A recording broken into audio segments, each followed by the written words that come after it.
하늘의 문을 여소서 함께 찬양 드리시겠습니다.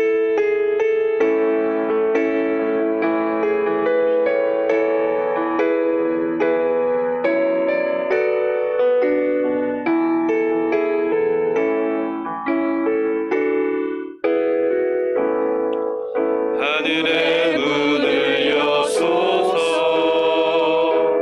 이곳을 주목하소서. 주를 향한 노래가 꺼지지 않으니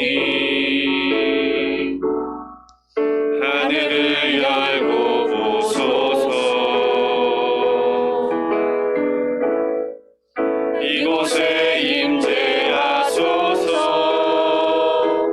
주님을 기다립니다. 기도의 향기가 하늘에 닿으니 주여 임재하여 주소서.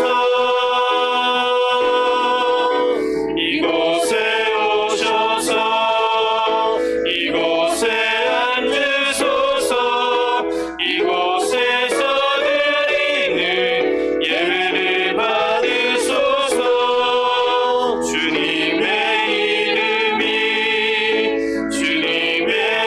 이름만이 오직 주의 이름만 이곳에 있습니다.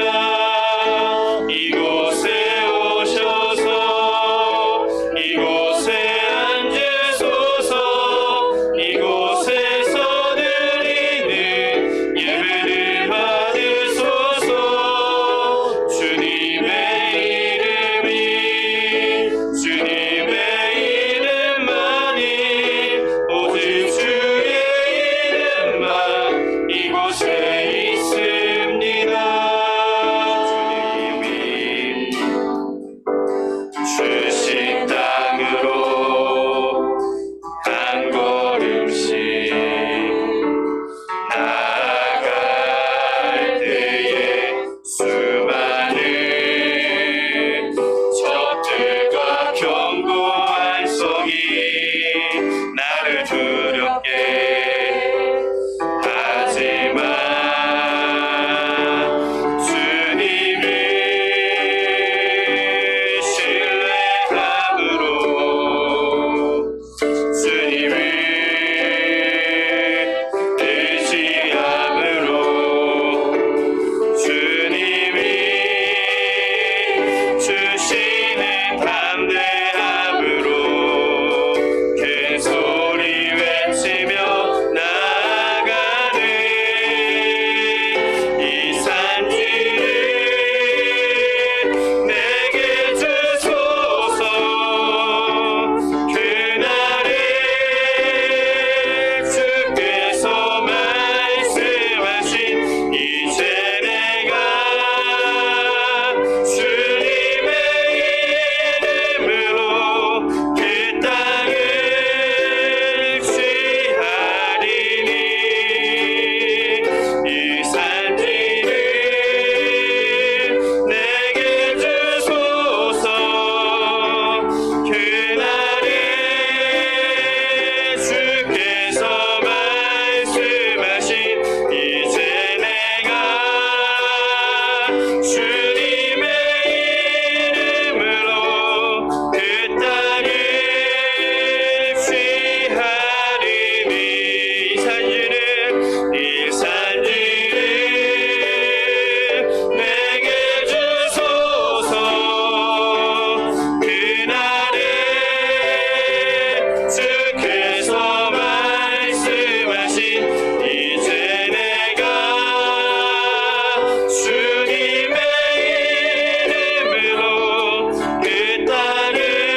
인도하여서 함께 기도하기 원합니다. 하나님, 오늘의 예배를 주님 기뻐 받아 주옵소서.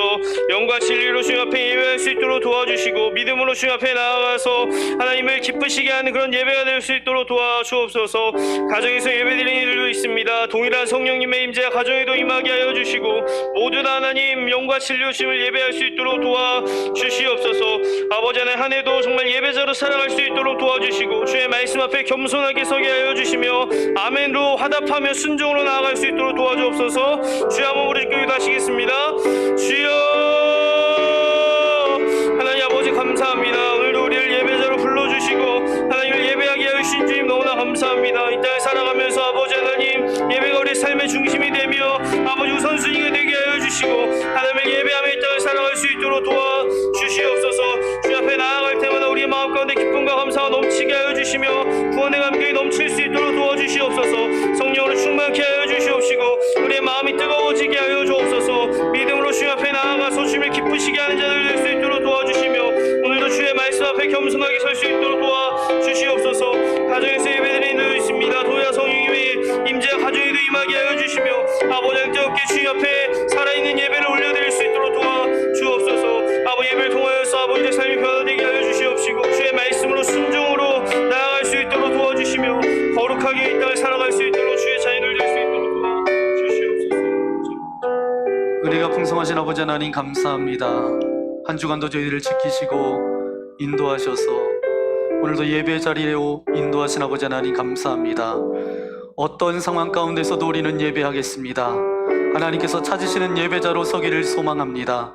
하나님, 우리 마음과 뜻과 정성을 모두어서 이 시간 주님 앞에 올려드리오니 하나님 흠양하여 받아주셔서 아벨이 드렸던 산 제사가 우리가 드리는 예배가 되어질 수 있도록 함께하여 주옵소서. 예배를 방해하는 모든 어둠의 영들아, 나사렛 예수 그리스도의 이름으로 명하노니 떠나갈지어다, 사라질지어다. 하나님, 성삼일자 하나님께서 이곳에 임재하여 주셔서 하나님, 우리가 주님 안에, 주님이 우리 안에 거하는 영적인 은혜가 있게 하여 주시고, 오늘 지혜와 계시의 영을 우리에게 허락하여 주셔서 영적인 분별력을 허락하여 주시고, 영적인 눈이 열려지게 하여 주시고, 주님의 나라를 바라보게 하시고 주님의 얼굴을 구하는 귀한 시간 되어질 수 있도록 역사하여 주옵소서. 이곳에서 예배하며 가정에서 온라인으로 예배하는 믿음의 성도들 어느 곳에 있든지 이 시간만 예배자가 아니라 우리의 삶의 예배자로 나아갈 수 있도록 은혜를 베풀어 주옵소서. 바이러스로 전 세계가 신음하고 아픔 가운데 있고 경제적으로도 너무 힘든 시간들을 보내고 있습니다. 아버지 하나님, 하루속히 백신이 정말 공평하게 공급되어지게 하여 주시고, 예전처럼 우리가 예배하고 함께 교제하고 주님을 찬양하는 그런 날이 속히 올 수 있도록 주께서 함께하여 주옵소서. 방역당국과 모든 의료진들을 주님께서 축복하여 주셔서 저들의 땀과 헌신과 눈물이 헛되지 않게 하여 주시고, 우리가 저들을 위하여 기도하고 또 함께 중보하며 나아갈 때에 하나님, 우리 안에 하나님의 그 사랑이 가득 부어지게 하여 주시고, 내 이웃을 내 몸과 같이 사랑하라 말씀하신 그 말씀을 이 땅 가운데 아름답게 이루어갈 수 있도록 은혜 내려 주옵소서. 이 시간도 성령 하나님 우리에게 임재하여 주시고, 우리의 머리부터 발끝까지 성령의 임재로 충만한 시간 되어질 수 있도록 함께하여 주옵소서. 지금 예배하는 처음 시간입니다. 마치는 시간까지 하나님께서 홀로 영광 받아 주실 것을 믿고 감사를 드리오며, 우리를 죄악에서 구원하여 주신 우리 구주 예수님의 이름으로 간절히 기도하옵나이다. 아멘. 오늘도 영상으로 예배 드리며 이곳에서 예배 드리는 분들 함께 축복했으면 좋겠습니다. 서로를 바라보고 우리 손을 내밀어서 함께 축복하기 원합니다.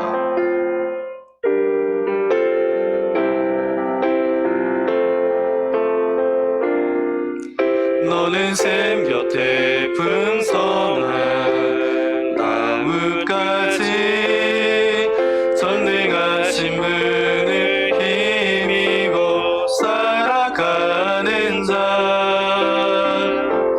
하나님은 너의 반석, 하나님은 너의 목자, 하늘의 보이 함께하리, 하늘의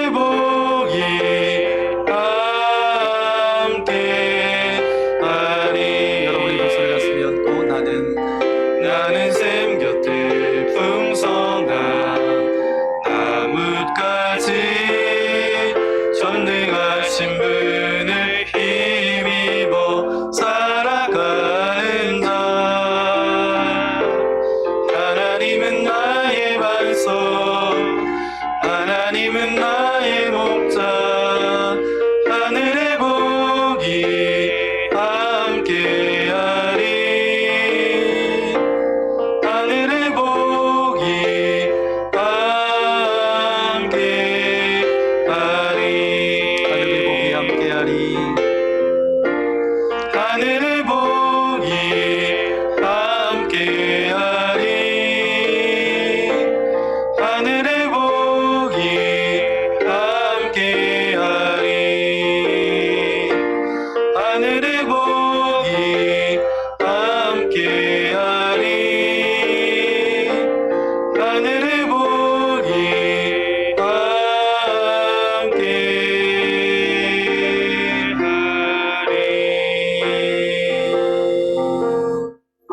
우리를 예배의 자리로 불러주신 하나님께 영광의 박수 올려드리겠습니다.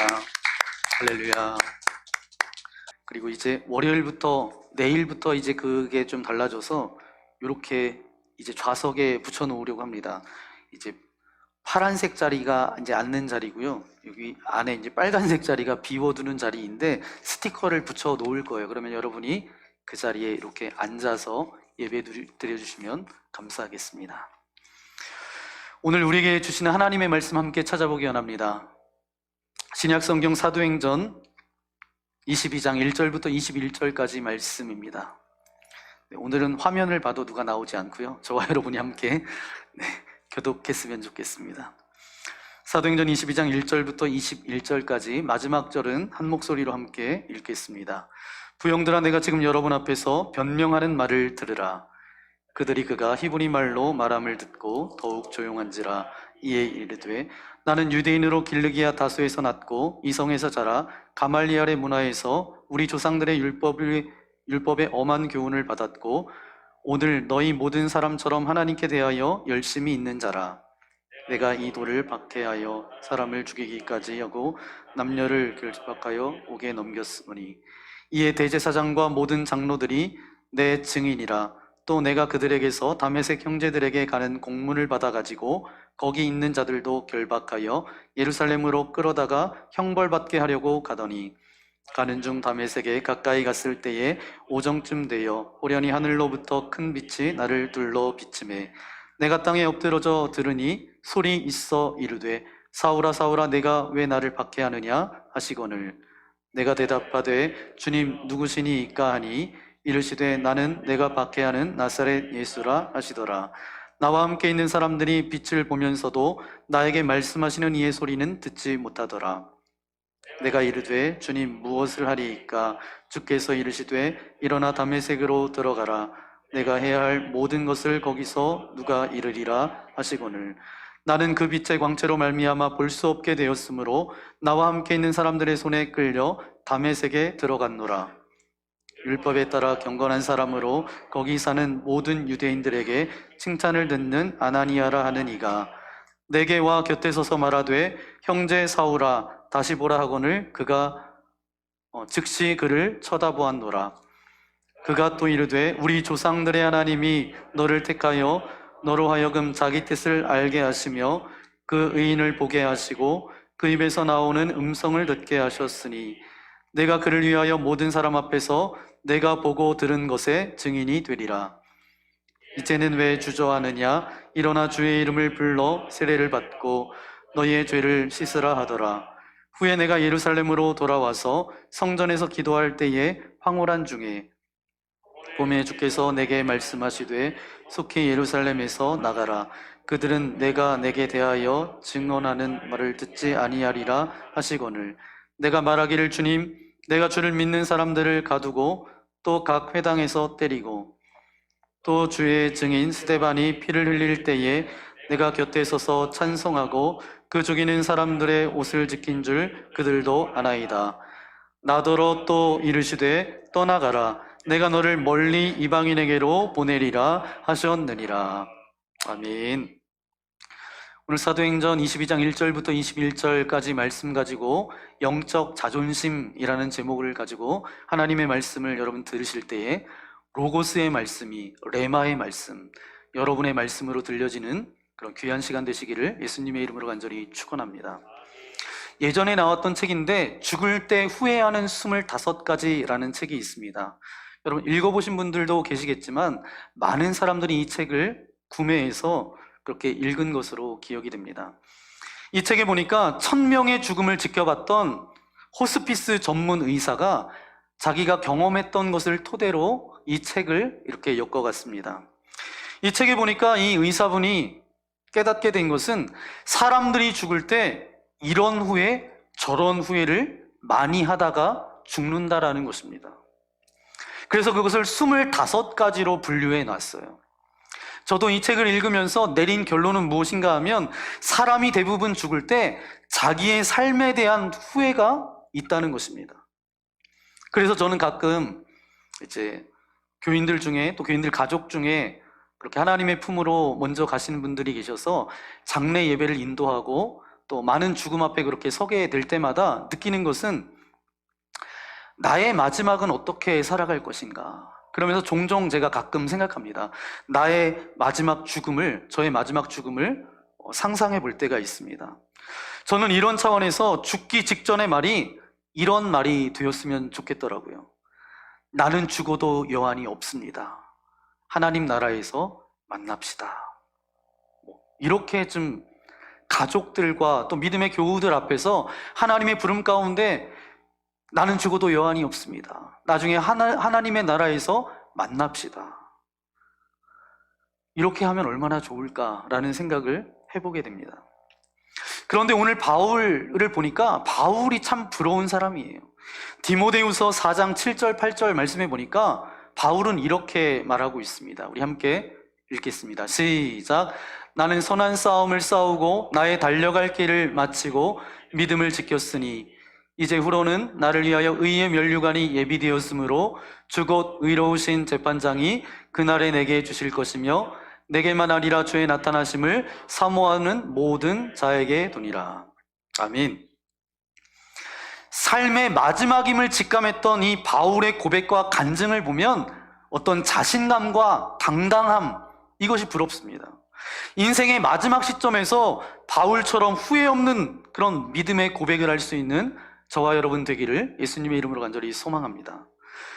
사도 바울의 지난 세월들을 보면 오늘 본문에 나와 있듯이 유대인들이 비아냥거리고 조롱하고 죽이려고 하는 그런 일들이 굉장히 많았어요. 그럼에도 당당히 자신의 삶을 이야기하면서 복음을 제시했던 바울. 이 사도 바울이 영적 자존심을 가지고 있었기 때문에 수많은 공격 앞에서도 상처받지 않고 마지막까지 그렇게 고백하며 그렇게 나아갈 수 있지 않았을까, 그렇게 생각해 봅니다. 오늘 본문도 보니까 유대인들이 잘못된 열정으로 사도 바울을 오해하고 흥분해서 외치기 시작하고 그들이 또 자신을 향해서 달려들면서 공격합니다. 우리도 어떤 일을 성취하려고 할 때에 오해가 생길 때가 있습니다. 여러분 그런 일들 종종 경험하셨잖아요. 나는 그런 의도가 아닌데 옆에 있는 사람이 괜히 오해하고 잘못 생각해서 정말 마음 아플 때가 한두 번이 아닙니다. 그런데 이 오해 때문에 열심히 일하려고 하다가 그런 마음도 사그러들어요. 나 일 안 할래. 나 안 할 거야. 그런 생각도 듭니다. 오해는 우리가 살아가면서 오해를 하기도 하고 오해를 받기도 하는 것이 우리의 인생이죠. 우리가 오해를 받게 되면 어때요? 여러분 그런 일을 경험하게 되면 억울하죠. 답답하죠. 속상하죠. 그렇잖아요. 그런데 그럴 필요가 없다라는 거예요. 왜요? 우리가 살아가는 한 늘 오해를 받기도 하고 오해를 하기도 한다는 것입니다. 여러분 사도 바울을 보십시오. 유대인들에게 오히려 환대받아야 될 장소에서 오해를 받고 큰 소동까지 일어나서 죽임을 당할 뻔했습니다. 사도 바울은 그런 오해를 받았음에도 불구하고 이것을 자연스럽게 받아들였다는 거예요.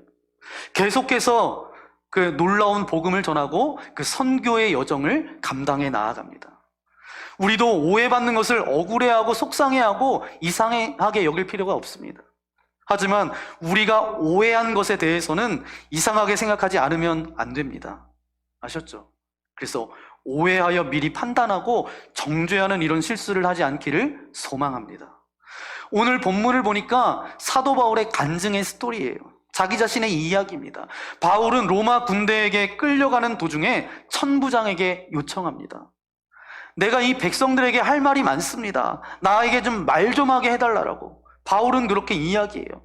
그런데 바울을 죽이겠다라고 난리를 치는 그 군중들을 피해서 목숨을 부지하기 위해서 로마 군대 영문 안으로 묶인 채로 나중에도 하도 달려드니까 군대들이 그냥 바울을 들고, 그래서 짐짝처럼 묶어가지고 그렇게 도망을 치듯이, 그렇게 도망가는 뒷모습을 절대로 남길 수 없다라는 것이 뭐예요?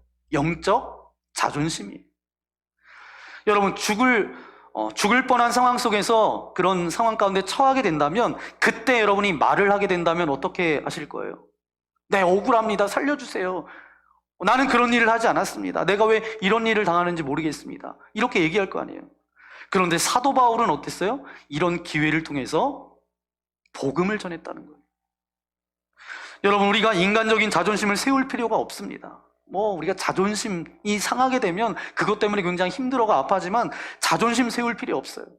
하지만 우리는 영적 자존심을 세워야 합니다. 마귀가 우리를 공격하고 세상이 우리를 겁주고 환경이 우리를 둘러 덮을지라도, 악한 것이 우리를 협박하고 목조를지라도, 그러면서 말해요. 자, 살려달라고 말해. 줬다고 말해. 목숨만 살려줄게. 참을 수 없다라고 말해. 도망쳐. 끝났다고 말해. 라고 말할 때, 그때 그대로 당하고 끝날 수 없는 것, 그게 뭐예요? 영적 자존심입니다. 우리는 영적 자존심을 그 가운데 세워가야 합니다. 그러면 우리 첫 번째 우리 함께 고백해 볼까요? 그러면 우리가 신앙을 가지고 있는데 우리가 영적 자존심을 어떻게 지켜가야 하는지 첫 번째 함께 고백하겠습니다. 시작. 신앙은 본능을 뛰어넘는 역사입니다. 아멘. 맞아요. 신앙은 우리의 본능을 뛰어넘는 거예요. 우리가 신앙인이라고 한다면, 신앙인, 믿음을 가지고 살아간다라고 하면서 우리의 목숨을 부지하는 것에 연연해하면서 삶을 살아갈 수는 없습니다. 이것은 십자가의 능력과 천국의 소망도 없이 살아가는 삶의 모습이지 신앙인의 삶의 모습은 아니에요. 물론 생존 본능은 누구에게나 다 있습니다. 그렇지만 여러분 기억하십시오. 신앙이라고 하는 것은 바로 뭐냐 하면 본능을 뛰어넘는 역사입니다. 본능을 이기는 것이 신앙이에요. 그렇기 때문에 신앙인은 생존 본능에 국한되어져서 살아가는 것이 아니라 목숨을 부지하기 위해서 연연해하면서 살아갈 수 없다라는 거죠. 한창욱 씨라는 분이 이런 책을 썼습니다. 죽을 때 후회하지 않고 사는 법 35가지. 제가 여러분에게 소개하는 건 다 거의 죽음에 대한 책인데, 이 책에 동화가 하나 나옵니다. 평화로운 숲속 마을에 입 큰 토끼 수다와 귀 큰 토끼 아가 가족과 함께 살고 있었습니다. 어느 날 지나가다가 사냥꾼에 의해서 잡혀요. 사냥꾼의 덫에 걸리고 맙니다. 이 아와 수다가. 사냥꾼은 이들에게 하루의 시간을 줍니다. 하루의 시간을 줄 테니까 하루 동안 갔다가 이제 돌아와라. 이쪽으로 오라고 약속을 합니다. 그래서 각자의 방법대로 이 땅에서의 이제 하루를 보내고 약속 장소로 갑니다. 동산에 이제 해가 떠올랐고 사냥꾼과 만나기로 한 그 장소에 갔는데 사냥꾼은 오지 않았어요. 나타나지 않으니까 어때요? 새로운 삶을 살게 된 이 아하와 수다는 기뻐하면서 각자 집으로 돌아갑니다. 수다는 이내 예전 생활로 되돌아갔어요. 그러나 아하는 도저히 그럴 수 없는 거예요. 내가 사냥꾼에 의해서 죽을 수밖에 없었는데, 새 생명을 얻었는데 단 한순간이라도 헛되이 보내고 싶지 않은 거예요. 그래서 무질서하고 헝클어졌던 일상의 삶들을 다 정리합니다. 그리고 생활을 단순화시키고 하루하루를 생기 가득 차게 그렇게 보냅니다. 가슴 벅찬 비전을 가슴에 품고 오늘의 삶이 마치 마지막 그 하루를 살아가는 삶처럼 최선을 다해서 열정적으로 살아갑니다. 간절히 하고 싶었던 것이 있는데 시간과 돈이 없어서 하지 못했는데 그 미뤄왔던 것들을 하고, 또 그 과정 중에서 오랫동안 사로잡고 있었던 컴플렉스에서도 해방될 수가 있었습니다. 시간이 오래 흘렀어요. 아하가 다시 사냥꾼의 덫에 걸렸습니다. 그러나 예전처럼 불안해하지 않았어요. 오히려 사냥꾼에게 감사하고 싶은 마음이었습니다. 아하는 날이 밝기를 차분히 마음으로 기다렸고 아름답고 멋있는 자신의 삶을 되돌아봤다. 이런 이야기가 이 책에 기록되어져 있습니다. 우리도 마찬가지 아닌가요? 우리도 그렇기 때문에 우리에게 표어가 있어요. 표어. 우리 신앙인들이 가지고 있는 표어가 있습니다. 바로 뭐냐 하면 우리는 이미 죽은 몸이에요. 아니 뭐 살아있는데 왜 죽었다고? 우리는 이미 죽은 몸이잖아요. 언제 죽었어요? 예수 그리스도를 믿을 때 십자가에서 함께 우리는 죽었어요. 죽은 척하는 거 아니시죠? 우리는 죽었습니다. 또 하나의 표어가 있습니다. 우리는 다시 살 몸입니다. 그리고 마지막에는 뭐예요? 영원히 살 몸입니다. 우리는 그렇기 때문에 어떤 생존의 이야기, 이런 것을 뛰어넘는 것이 바로 신앙의 모습이에요. 제가 정말 참을 수 없는 것 중에 하나가 뭐냐 하면 믿는 사람이 비굴한 거예요. 우리도 고난, 어려움 당할 수 있어요? 없어요? 있어요. 실패할 수도 있고 무너질 수도 있습니다. 그러나 우리는 비굴하면 안 돼요. 우리는 당당해야만 합니다. 우리 구원자이신 예수 그리스도께서 당당한 분이셨어요. 그분은 십자가에 들어갈 때에도 당당한 분이셨고 부활하셔서 우리에게 죽음을 초월한 영원한 생명을 우리에게 약속해 주셨기 때문입니다. 우리는 정말 영적 자존심을 세워야 돼요. 영적 자존심이 칼날같이 서 있는 사람 누구예요? 저와 여러분이에요. 신앙을 가지고 있는, 믿음을 가지고 있는 사람들입니다. 자, 그러면 우리가 신앙인으로서 어떻게 살아가야 될지 두 번째 우리 함께 고백하기 원합니다. 시작. 간증은 신앙인이 말할 수 있는 가장 강력한 선포입니다. 아멘. 우리가 믿음을 가지고 살아가면서 가장 강력한 선포가 있어요. 그건 뭐예요? 간증이에요. 의외로 오늘 본문에 보니까 그들을 향해서 말하기 시작한 바울의 이야기는 무엇인가 하면 자기의 이야기를 풀어내고 있습니다. 자기의 스토리. 그 가운데 복음을 전하고 있어요. 자기의 출생과 자기의 출신, 자기가 교육받은 것, 자기의 배경, 자기가 예전에 혼동스러웠던 것, 그러다가 뭐예요? 내가 어느 날 예수님을 만났다라는 거예요. 그래서 자기에게 일어난 삶의 변화, 그래서 시작된 주님과의 동행, 지금도 말씀하시는 그분의 음성, 자기 이야기를 그렇게 풀어놓고 있습니다. 그러면 왜 그는 성난 군중 앞에서 자기를 죽이겠다라고 덤벼드는 그 유대인들 앞에서 이 중요한 순간에 영적 자존심을 세우고 왜 자기 이야기를 했을까요? 여러분, 전도 중에서 제일 좋은 전도의 방법은 뭐예요? 간증이에요. 내 삶을 간증하는 것입니다. 그런데 간증할 때 어떻게 하느냐? 샘플이 바로 오늘 22장에 기록되어져 있습니다. 아주 정확하고 간단하게 이렇게 말했어요. 예수 믿기 전에 나는 어떠했는가? 그 다음에 나는 예수님을 어떻게 믿게 되었는가? 그리고 이제 믿은 다음에 어떤 달라진 삶을 살아가고 있는가? 이게 간증이에요. 아주 간단하고 아주 심플합니다. 뭐 만주발폰에서 내가 예전에 이렇게 살았습니다. 뭐 일사후퇴 때 이야기하는 거 아니에요. 그냥 심플하게 예수님 믿기 전에 나는 이런 사람이었습니다. 그리고 내가 예수님을 이렇게 만나고 믿었습니다. 그리고 그 이후에 나의 삶이 완전히 변화되어지고 달라진 삶을 살아가고 있습니다. 이것이 바로 간증이고 이것이 바로 복음 제시예요. 바울이 이렇게 이야기합니다. 나도 당신들처럼 유대주의에 열심히 있었던 사람이었지만 그래서 예수 믿는 사람들을 핍박했던 사람 중에 한 사람이었습니다. 얼마나 잔인했냐면 내가 사람까지 죽였다고. 남자뿐 아니라 여자들을 잡아다가 감옥에 가두었고 정말 그때는 분노에 차서 그렇게 살아갔던 사람이라고. 그러나 내가 나사렛 예수 그리스도를 어느 날 내가 만나게 되었고 그분이 내게 찾아오셨고 나는 그분을 인격적으로 만나게 되어서 내가 그분 앞에 거꾸러지게 되었고 내 삶 가운데 변화가 나타나게 되었고 내가 지금까지 복음을 증거하며 살아가노라고. 그러면서 바울의 고백은 뭐예요? 제일 먼저 그렇게 미워하고 힘들었던 죄가 씻겨지기 시작했다는 거예요. 그 다음에 나를 불러주셨던 그 주님의 소명을 발견하게 됐다는 것입니다. 그래서 이제 소명받은 사람으로서 그분이 원하는 대로 그의 말씀을 따라서 살아가는 삶으로 변화되었다는 거예요. 그렇게 그의 자신의 삶을 이야기하고 복음 제시를 하고 있습니다. 자기 이야기처럼 보이지만 뭐예요? 복음이에요. 사도 바울이 다메섹 도상에서 예수 그리스도를 만났던 이 이야기는 얼마나 중요했는지 바울이 가는 곳곳마다 이 이야기를 고백합니다. 사도 바울의 인생에 있어서 터닝 포인트와 같은 사건이었죠. 여러분, 그런데 오늘날 안타까운 것은 뭐예요? 많은 그리스도인들이, 많은 사람들이 신앙을 가지고 있다라고 하면서도 안타까운 것은 뭐예요? 간증이 사라졌다는 거예요.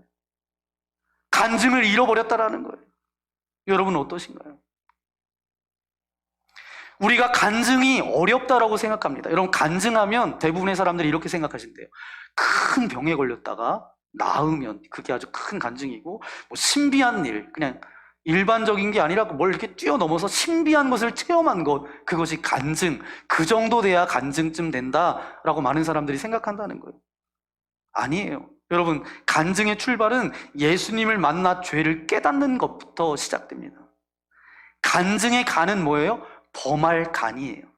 그러니까 범한 죄를 증거한다라는 것이 간증입니다. 우리가 늘 죄 짓고 살아가지만 그 죄를 용서하시는 하나님의 은혜와 사랑을 늘 경험하기 때문에 사실 간증 있는 삶은 우리의 당연한 삶이에요. 여러분, 우리가 얼마나 많이 죄를 짓고 살아갑니까? 하루에도 마음으로 짓고 생각으로 짓는 죄들이 얼마나 많아요.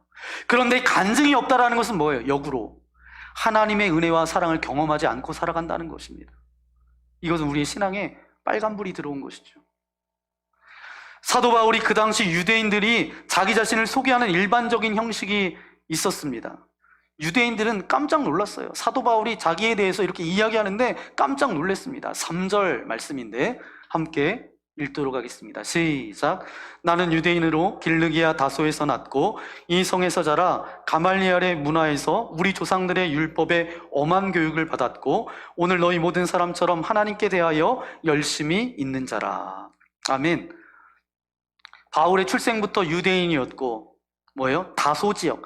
많은 사람들이 살고 싶어 했던 도시가 다소라는 지역인데 문화적으로 경제적으로 굉장히 윤택한 도시였습니다. 사도 바울이 여기 지역 사람인데다가 더 놀라운 것은 뭐예요? 가말리엘 출신이라는 것입니다. 이 가말리엘의 제자는 아무나 되는 것이 아니었어요.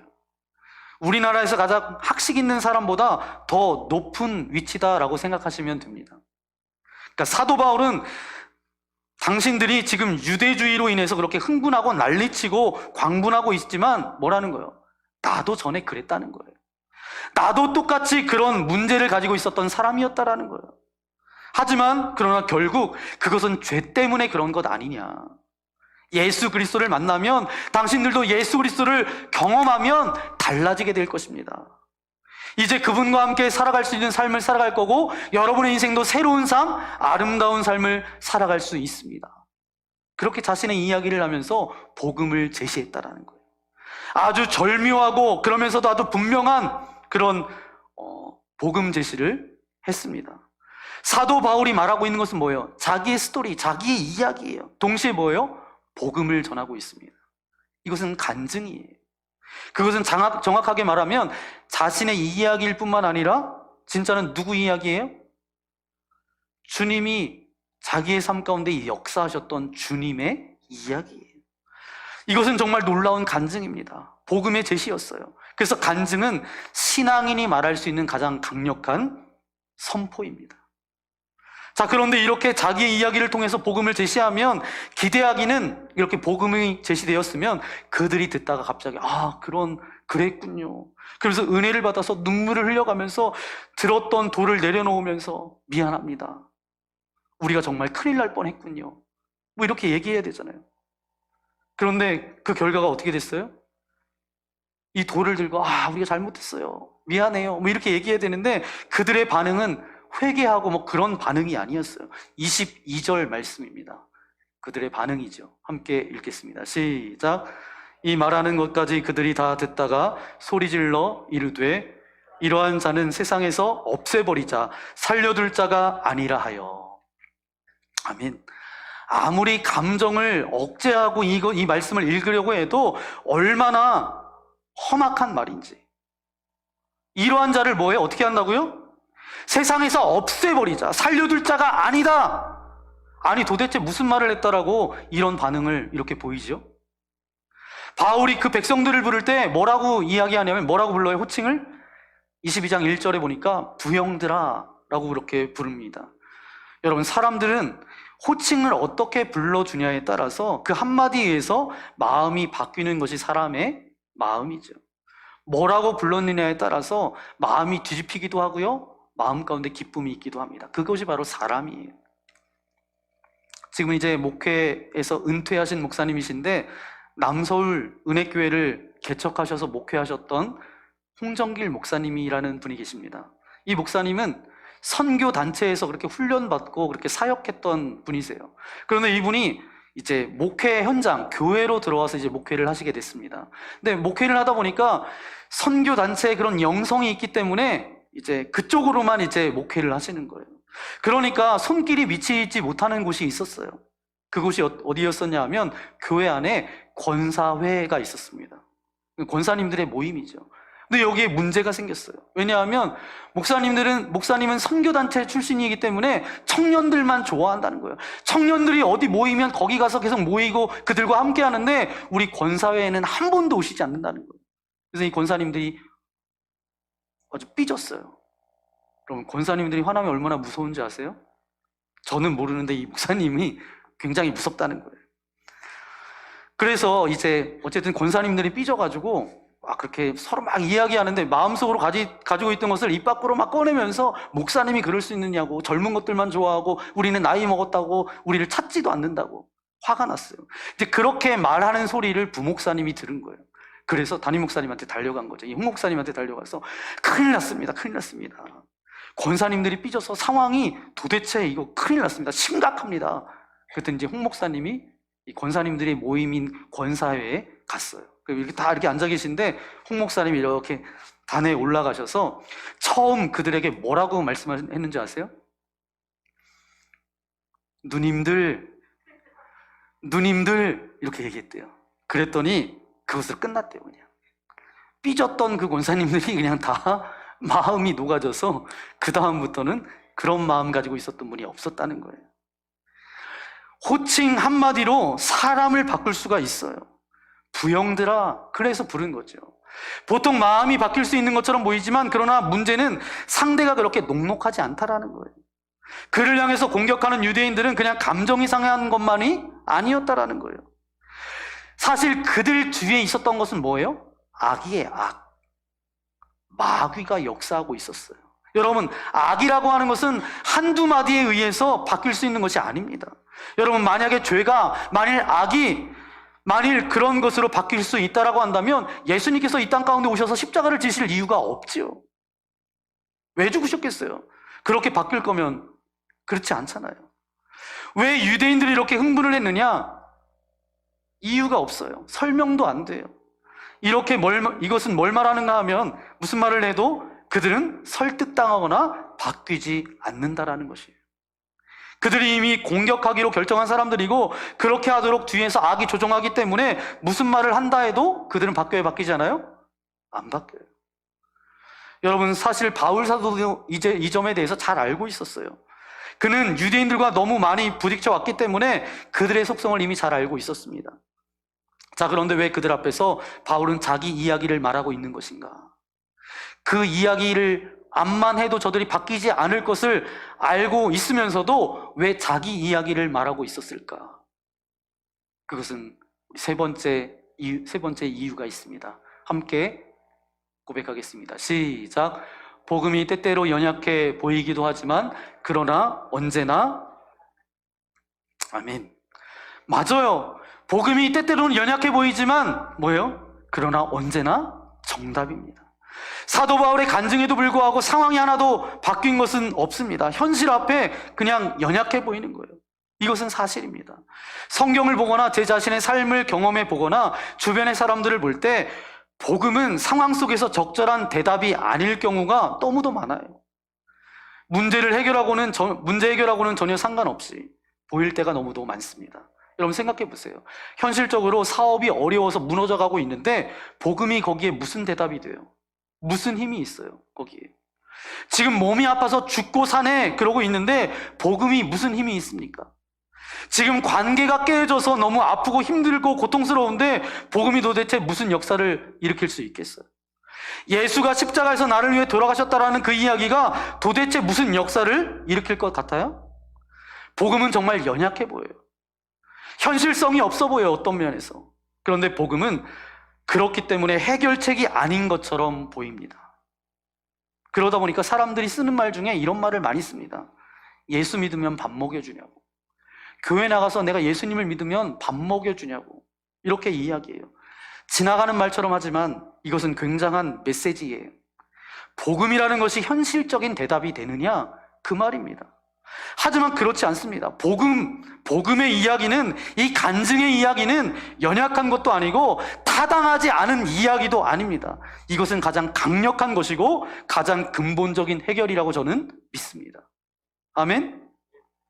바울은 그가 그런 복음을 이야기해서 유대인들의 마음을 바꾸지 못했고 달라진 것을 보지는 못했어요. 겉으로 볼 때는 그렇지만 사실은 그렇지 않습니다. 그것은 그 순간 그가 할 수 있었던 가장 강력한 선포였고 능력이었어요. 여러분, 간증은 뭐예요? 내가 저 사람을 설득하기 위해서 간증하는 게 아니에요. 간증은 뭐예요? 하나님께서 나를 만나주셨던 그런 고백, 이야기가 간증이죠. 그것을 증언하는 것이 간증입니다. 듣는 사람을 고려해서 그렇게 증거하는 것이 간증 아니에요.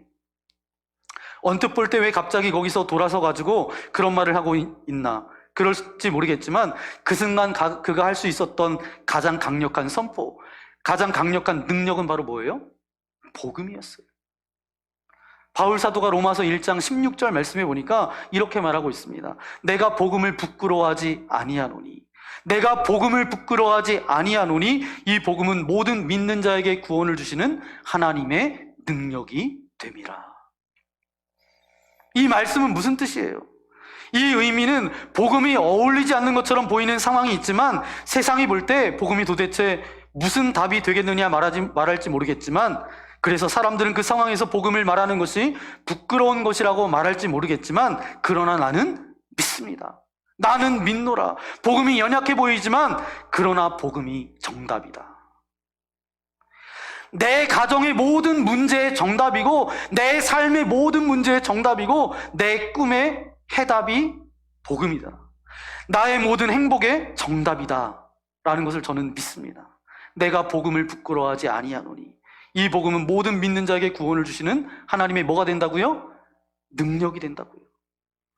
여러분, 우리가 속회 모임을 통해서 성도들과 이런저런 교제 가운데, 또한 가족들 간의 모임에서 이런 구원의 이야기가, 이런 복음의 이야기를 말하는 것이 안 어울릴 때도 있고 때로는 어울릴 때도 있고, 어떤 때는 은혜 받을 수도 있고 어떤 때는 그냥 지나갈 수도 있지만, 여하튼 간에 그런 말이 있다는 것 자체가 뭐냐 하면 하나님께 가장 아름다운 영광을 올려드리는 예배인 줄 믿습니다. 그게 예배예요. 그게 경배예요. 신앙생활 하다 보면 이런저런 문제에 빠지고 이런 전통 저런 진통 간섭하고 이런 이야기 저런 이야기 듣다 보면 나중에는 이게 맞는 것인지 저게 맞는 것인지 헷갈릴 때도 있어요. 감격도 잃어버리고 진리가 무엇인지 잘 모를 때도 있습니다. 믿는 것이 맞는 것인지 틀린 것인지 이게 진짜인지 아닌지 그럴 때가 있어요. 이때 바로 우리는 복음으로 돌아가야 합니다. 복음을 잃어버리면 그래요. 복음은 아주 모든 것을 분명하게 합니다. 그때 복음으로 돌아가면 이 복음은 모든 것을 다 심플하게 만듭니다. 이 복음의 선포는 흔들리지 않는 기초예요. 그렇기 때문에 그것은 우리에게 확신을 가져다 줍니다. 저는 여러분들이 그런 삶을 살아갈 수 있기를 주님의 이름으로 간절히 소망합니다. 이런저런 조건들로 헷갈리지 마세요. 여러분, 분명하게 사셔야 돼요. 이런 복음의 선포가 이렇게 강력한 이유는 뭐냐? 왜냐하면 복음은, 그 복음을 말하는 것은 언제나 씨앗을 뿌리는 것이기 때문에 그래요. 여러분, 그 유대인들이 안 듣는 것 같지만 그러나 그들에게 막 이야기했을 때, 복음을 전했을 때 그들 속에 씨앗이 심겨지기 시작했어요. 씨앗이 심겨졌다는 거예요. 왜요? 복음 안에는 생명이 있기 때문에. 생명이 있는 것은 뭐예요? 씨앗이 됩니다. 생명이 없는 것은 아무리 부어도 씨앗이 되지 않아요. 하지만 생명이 있는 것은 아무리 작아 보여도, 아무리 없어 보여도, 아무리 연약해 보여도 결국은 역사가 나타나게 되어 있어요. 바울은 그것을 잘 알고 있었습니다. 유대인들이 안 듣고 있지만, 내가 이들에게 말하는 것이 소용없이 보이기도 하지만, 무익해 보이지만, 그러나 이것이 생명의 씨앗이 된다라는 사실을 바울은 알고 있어요. 왜요? 바울이 직접 체험했으니까. 바울이 잊을 수 없는 한 사람이 있습니다. 바로 그 사람은 누구냐 하면 스데반이라는 사람이에요. 스데반이 사도행전 7장 말씀에 보니까 복음을 증거하고 있을 때 바울도 그 자리에 있었어요. 근데 들었나요? 안 들었나요? 안 들었어요. 돌을 던지고 죽였어요. 안 들은 것 같지만 후에 그가 변화되고 나서 보니까 그때 벌써 그 씨가 자기 속에 이미 들어와 있었던 거예요. 여러분, 복음은 사라지지 않습니다. 여러분, 부모가 자녀에게 복음을 이야기할 때 자녀들이 안 들어요. 무슨 고리타분 이야기냐 싶어서 듣지 않습니다. 하지만 그것이 씨앗이 되는 줄 믿습니다. 그 자녀의 삶 가운데 위기가 찾아오고 어떤 삶의 벽이 찾아오고 어려움이 찾아왔을 때 그 씨앗이 그 안에서 싹이 나기 시작해요. 저는 그런 간증들을 너무 많이 들었어요. 많은 믿음의 사람들이 그런 고백들을 많이 하십니다. 어와나에서도 우리 믿음의 세대들도 하나님의 말씀을 암송하고 있어요. 저는 분명히 믿는 건 무엇인가 하면 이 아이들이 분명히 자랍니다. 자라다가 삶의 어떤 위기를 만나고 문제를 만나고 어려움을 겪게 되면 그때 암송했던 주님의 말씀이 생각나서 저들을 아름답게 세워갈 줄 저는 믿습니다. 그 말씀이 이제 우리 아이들을 이끌어갈 거예요. 여러분, 어디를 가든지 마찬가지입니다. 우리가 생명력 이야기를 하면 그것은 씨앗이 되는 거예요. 복음은 왜 강력한 힘이냐? 연약해 보이긴 하지만 당장은 대답이 아닌 것처럼 보이지만 그 씨앗이 심겨지는 것이기 때문에 능력이 있고 힘이 있는 줄 믿습니다. 그래서 바울 사도가 디모데에게 말하기를 이렇게 이야기하잖아요. 너는 말씀을 전파하라. 그러면서 어떻게 이야기해요? 때를 얻든지 못 얻든지 항상 힘쓰라. 씨앗은 아무 때나 뿌려도 난다라는 거예요. 때를 얻든지 못 얻든지 항상 힘쓰라는 거예요. 여러분 스스로에게 한번 질문해 보세요. 여러분의 입술을 늘어서 복음을 선포한 적이 언제이십니까? 예수 그리스도의 복음을 증거한 적이 언제이십니까? 우리의 입에서 정말 내 간증을 통하여서 나의 고백을 통하여서 복음이 선포된 일이 나의 삶 가운데 빈번하게 일어나지 않았다라면 여러분 신앙에 빨간불이 들어온 거예요. 하나님과의 관계가 소원해진 것입니다. 우리의 믿음 생활이 온전하지 않다라는 거예요. 여러분, 이야기하면서 찬양하면서 기도하면서 고백하면서 간증하면서 어떤 모임에서든지 믿음의 사람들의 모임, 믿지 않는 사람들의 모임이든 간에 복음은 자꾸 선포되어져야 합니다. 사랑하는 성도 여러분, 우리가 복음을 말하고 복음을 선포하고 살아가는 한은 환경이 아무리 뒤집어져도 상황이 아무리 바뀌어도 우리 안에 궁극적인 기쁨은 빼앗아갈 수 없어요. 우리 안에 그 생명은 누가 가져갈 수가 없습니다. 저는 이 사실을 믿습니다. 오늘 이 영적 자존심, 무엇보다 우리가 살아가면서 우리의 그냥 자존심을 지키려고 애쓰는 것 아니라 우리의 영적 자존심을 가지고 어떤 환경 가운데 죽음 앞에서 내가 후회하고 원망하고 그렇게 살아가는 것이 아니라 우리의 남겨진 그 삶, 하나님 앞에 언제 설지 모르는 그 삶, 하지만 나의 삶 가운데 나를 만나주셨던 주님의 이야기와 고백이 간증으로 고백되어지고 그것이 나눠지고 그것이 복음이 되어서 흘러가서 많은 사람들이 죽게 돌아오는 그런 축복의 통로로 저와 여러분이 이렇게 아름답게 쓰임받기를 예수님의 이름으로 간절히 축원합니다. 이 시간 함께 기도하기 원합니다. 오늘 말씀을 생각하면서 주님, 무엇보다도 우리가 후회하는 인생 되지 않기를 소망합니다. 복음으로, 말씀으로 우리를 불러주시고 하나님의 자녀 삼아주셨는데 우리가 신앙생활할 때 주변에서는 조롱하고 손가락질하고 때로는 우리를 힘들게 합니다. 그때 우리가 무너져서 좌절하고 두려워할 것이 아니라 그때 영적 자존심을 세우게 하셔서 아버지 하나님, 본능을 뛰어넘는 신앙의 역사를 펼치게 하여 주시고 우리가 말할 수 없는 강력한 선포, 나와 함께 하여 주셨던 그런 예수 그리스도의 이야기, 간증의 고백을 나누게 하여 주셔서 연약해 보이지만 그 복음을 통하여서 우리의 인생의 해답입니다. 나도 그와 같은 삶을 살아야지. 그렇게 영향력 있는 그리스도인으로 살아가기를 소망합니다. 우리의 가족과 우리의 자녀들이 그런 삶을 살아가기를 소망합니다. 그런 마음을 가지고 이 시간 주여 한번 부르고 결단의 기도드리기 원합니다. 주여! 거룩하신 아버지 하나님 감사합니다. 우리를 사랑하여 주셔서 주의 자녀 삼아주신 아버지 하나님 감사합니다. 우리는 참 부족합니다. 연약합니다. 때로는 환경에 의해서 쓰러지고 무너질 수도 있고 후회하면서 살아갈 수밖에 없는 그런 인생이지만 바울을 통해서 다시 한번 깨닫게 하신 아버지 하나님 감사합니다. 신앙은 우리의 본능을 뛰어넘는 것입니다. 또한 아버지 하나님, 신앙인이 말할 수 있는 가장 강력한 선포는 나를 만나주셨던 예수 그리스도 그 그것을 이야기해야 하는 간증입니다. 주님, 우리가 우리의 인생의 해답은 복음입니다. 하나님, 복음만이 우리의 인생을 변화시킬 수 있고 우리가 하나님 앞에 거룩한 삶을 살아갈 수 있사오니 다시 한번 우리를 점검하고 다시 한번 아버지 하나님, 하나님의 말씀 가운데 사로잡히게 하여 주셔서 이제는 사도 바울과 같은 영적 자존심을 가지고 아버지 하나님 생명을 아까워하는 것이 아니라 복음을 증거하는 주님의 거룩한 축복의 통로로 우리를 아름답게 사용하여 주옵소서. 그래서 주님께서 홀로 영광받아 주옵소서. 함께 하실 주님께 모든 영광을 올려드리오며 우리 구주 예수님의 이름으로 간절히 기도하옵나이다. 아멘.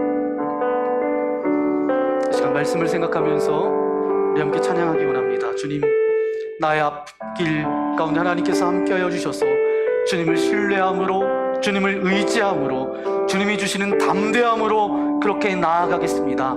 내가 온전히 주님의 축복의 통로, 복음의 통로가 되어져서 많은 사람들을 하나님의 사람으로 세울 수 있도록 나를 사용하여 달라라고 그런 고백을 담아서 이 시간 함께 결단의 찬양 드리기 원합니다.